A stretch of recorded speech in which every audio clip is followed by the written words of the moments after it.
おはようございます。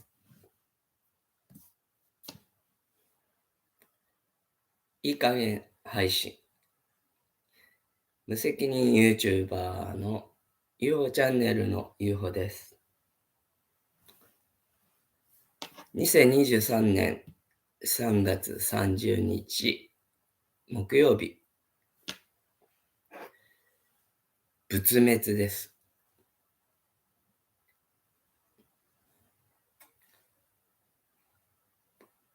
ちょうど8時のサイレンっていうかチャイムが鳴ったところです。慌ただしい時間だと思いますが、いい加減配信を始めさせていただきます。お騒がせいたします。毎度お騒がせですね。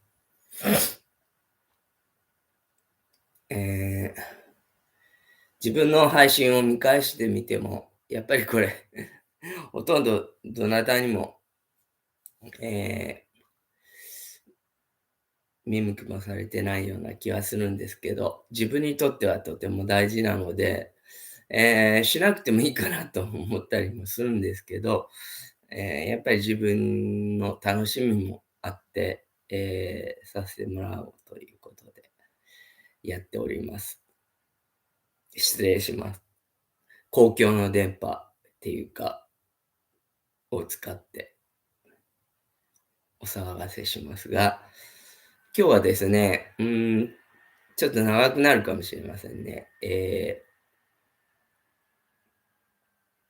だいたい私の、この配信の流れというか、柱みたいなのは、天理教のことと、それからシャンタンのことと、俳句や小説やアートのこととか、地域の自分の身の回りのことぐらいが、あ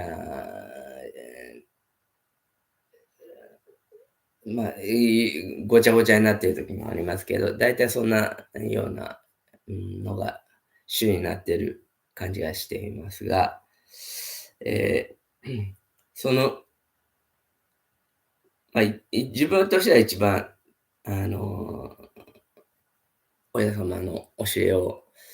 みんな違ってみんないい、互い立て合い助け合い、の要求暮らし、えー人を助けて我が身助かるっていう教えが、うん、本当に実現すればいいなと思ってやってるんですけど、昨日、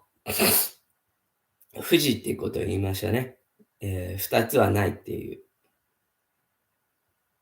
それはちょっと禅の方の教えなんですよね。な風に字ですね。で、一つってことなんですが、天理教でも一つが天の理っていうんですよ。で、二人の心を合わせいよ。何かのことも現れるっていうのもミカグラタにあるんですけど、そういう、ことで、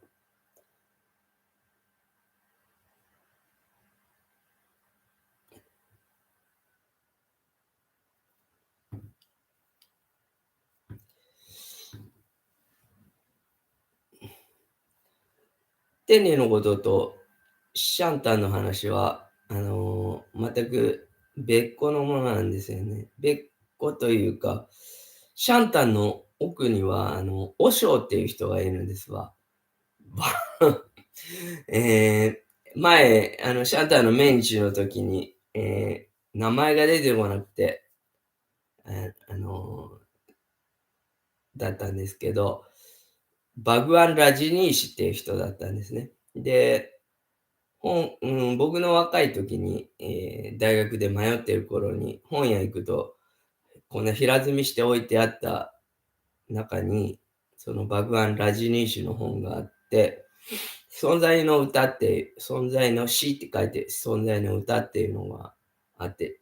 手に取ってパラパラっと見たんですけど、あ、この人、やばい人だと思って、本当に恐怖した覚えがあるんですけど、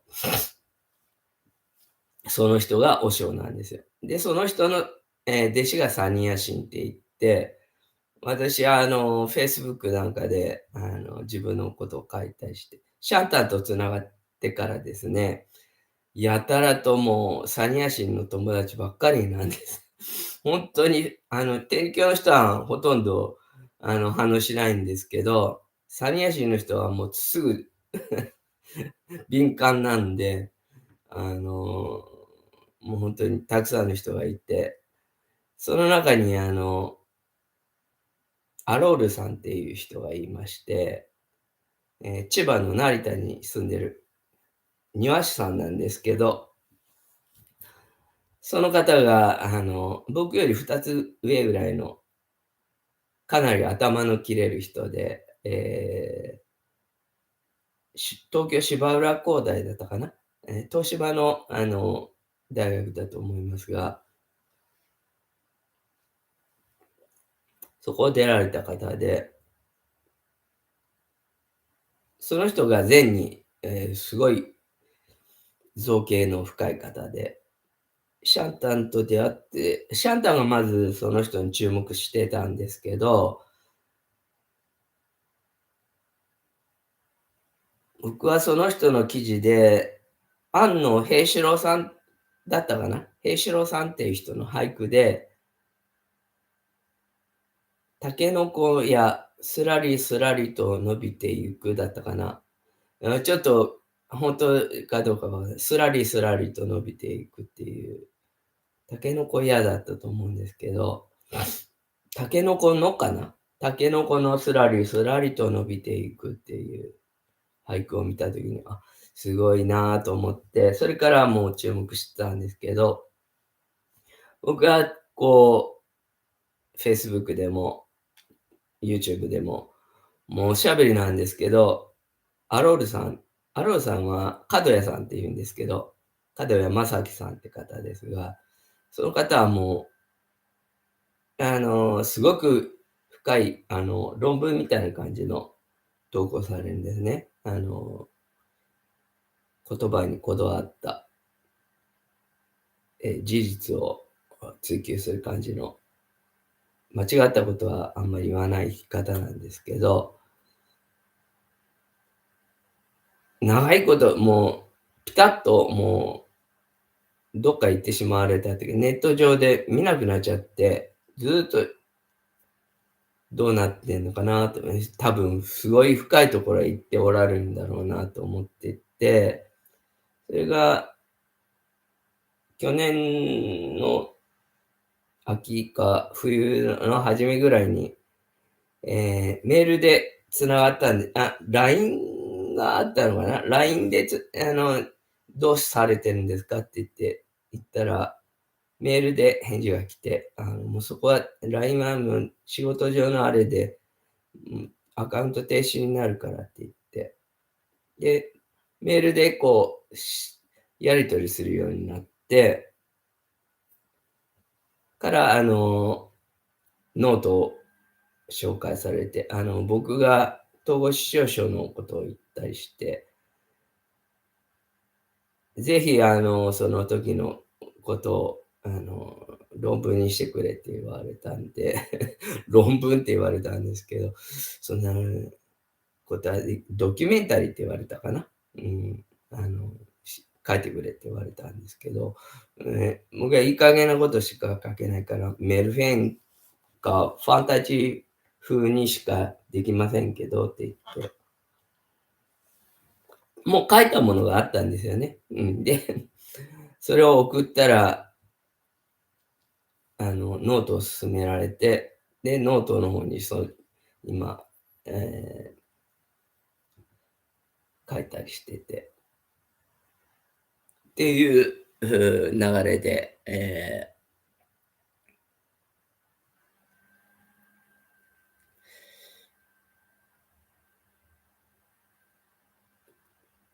二つ一つでね、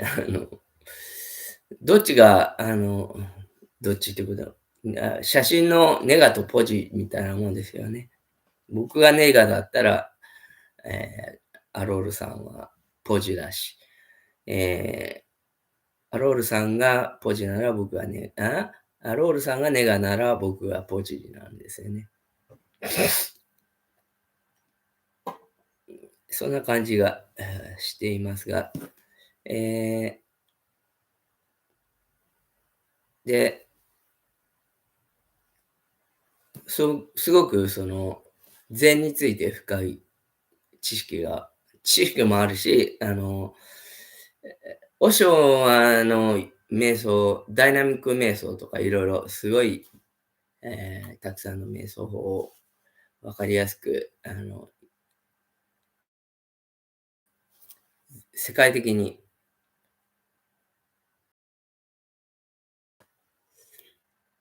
うん、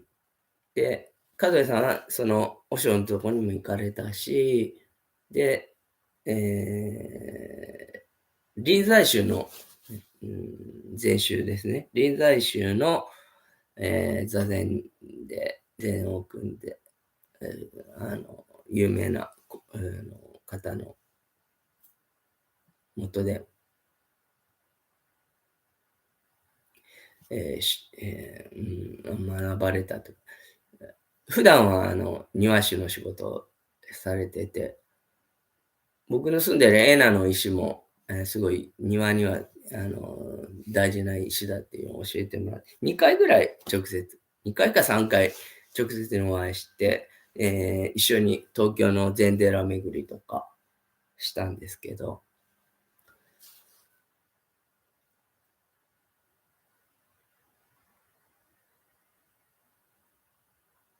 で、臨済宗っていうのは割と僕の父方は曹洞宗なんですけど、道元のね、福井の、永平寺ですけど、臨済さんっていう人は、鎌倉時代に鎌倉に大覚寺っていうのがあって、そこから流れもあるみたいで、あんまり詳しいことは私はよくわかんないんですけど、大覚寺派のあれもあって、夏目漱石もそこへ参伝してるんですね。で、僕はその絵を描くときに、まあ、小説もすごく好きだったんですけど、夏目漱石のその門っていうのは頭にあったのかどうか知らないですけど、うーん、門三部作っていうのを絵で描いて、1回目は、1年目は、エナの中山道大石区の本陣の門を描いて、2回目は、西行早々の寺の、伝説のある、長国寺、シャンタの家もそこの近くにあったんですけど、で、うちの、旦那寺ですね、曹洞宗の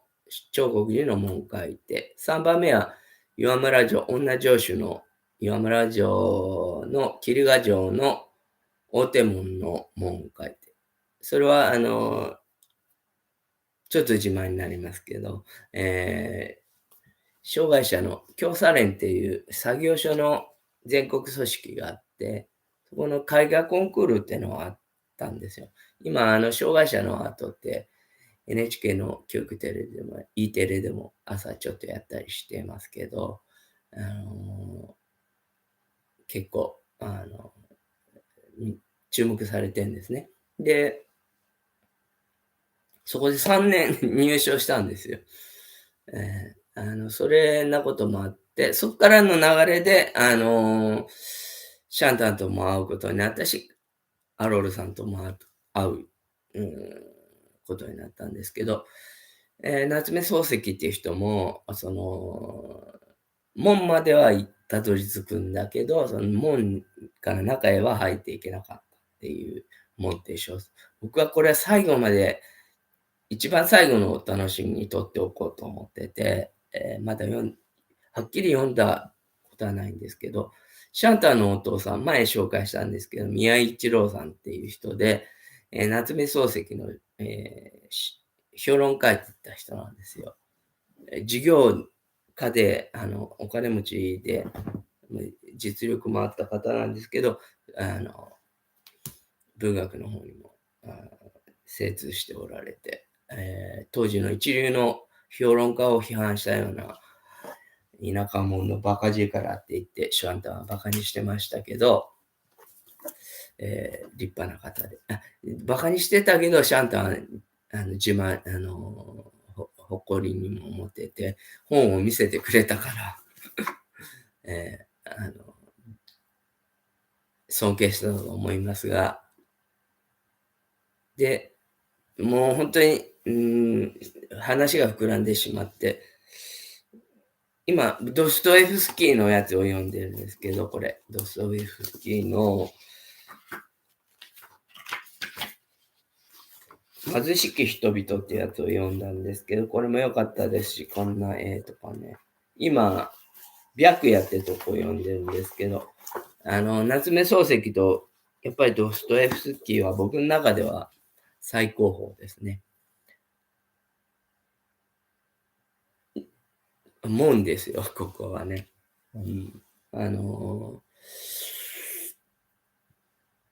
二つの門があって、で、一つの天の理、一つが天の理。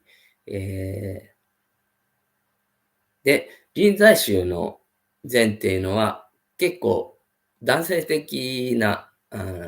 らしいんです。で、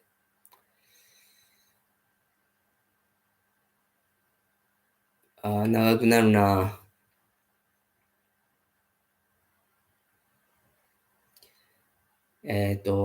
臨済宗は中国、まあ、ほとんど仏教は、インドから中国経由で日本へ入ってきてるんですけど、日本へ持ってきた最初の、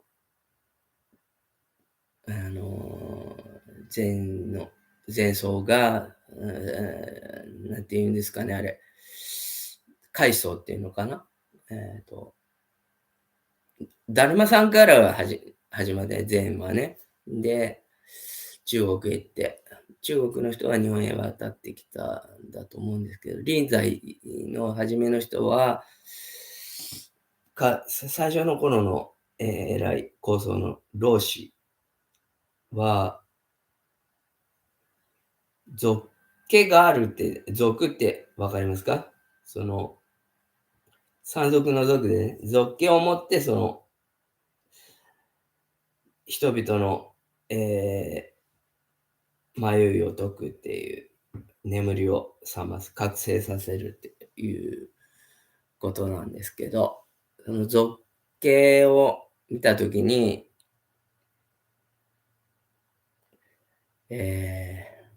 ちょっと前に私、新聞配ってるときに、コロナワクチンの、元になったのがタヌキだっていう、コラムで情報を読んで、で、その時に、どうでもいい話で申し訳ありませんが、エレベーターの四字熟語っていうのに、イカっていうのが出てきて、で、イカはカラスの属って書くんですよね。で、属で、そこに、えっと、そのもうまとまりがなくなってきたな。和也さんの、ノートの、臨済のなんとかさんの、お坊さんのお話で、俗家の話で、コメントしたんですよ。たら、そこから話がやりとりがコメントを通して、あの、イカの話をしたんですよ。で、そんないい加減な話をするなっていうことで。で、僕はその時の、この配信を見てくださいって、なかなか説明できないんで、コロナ、あコメント欄ではね。で、やり取りしてたら、最近またワクチンについての記事を出されてて、それがすごく、ピンときたんで、それを紹介したくて、長い配信になってしまいました。ちょっとこれを読ませていただきますね。アロールさんの。早い時期に何人かの訪問、失礼します。短いんですけど、長いんです。コロナ禍で、コロナ禍ということで3年を経過したが、どうも起こったことの全体が何とも怪しいものであった。この世界のありさまが特に現代においてはいかにも疑わしい。我々は少し疑いを持つべきではないだろうか。搾取し、人を奴隷化し、騙し、洗脳し、そして戦争を起こす。そんな世界を誰が望んだのだろう。それがこの地球のあり方でなければならないのか。コロナ禍ということで人々は恐怖し、大騒ぎをしたが、本当の災いはこれから起こるというよりは、すでに起こっているワクチン化であろう。早い時期に何かの本物の専門家は警告していたはずであった。それをマスコミは封殺して、洗脳に専念した。そして言論統制した。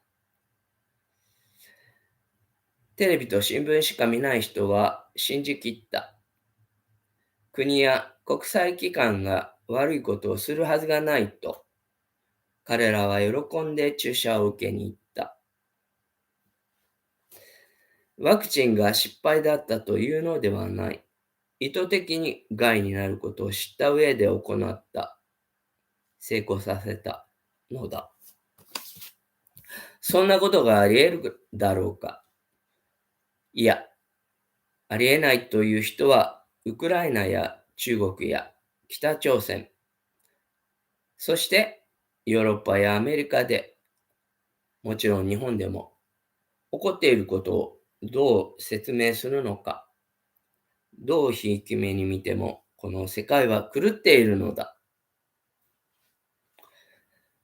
狂っているということを認めたら、それを治癒する方策を模索することも始められる。世界と、そして自己に対する気づき。それが今求められている。という、記事。これ、今大事だと思ったので、これが、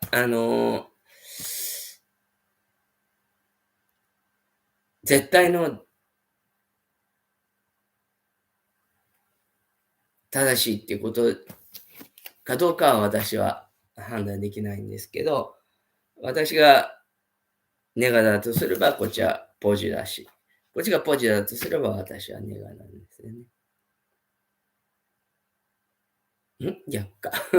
よくわかんないけど、二つ一つが天の理ですわ。そういう話で、和尚っていう人も、世界が狂ってきたら、そこが世界の覚醒の始まりだっていうことを言ってるのは、私も、なんとなく頭に入ってるんで、いよいよそういう段階に来たんだろうなと思ってはいるんですけど、大変微妙なところで、僕にも全然何が何だかよく分かってないところではあるんですけど、一番美味しいところが来てるんだろうなっていうことを思って、今までに長に長い25分から26分ぐらいになってしまいます。途中もうあやふやな、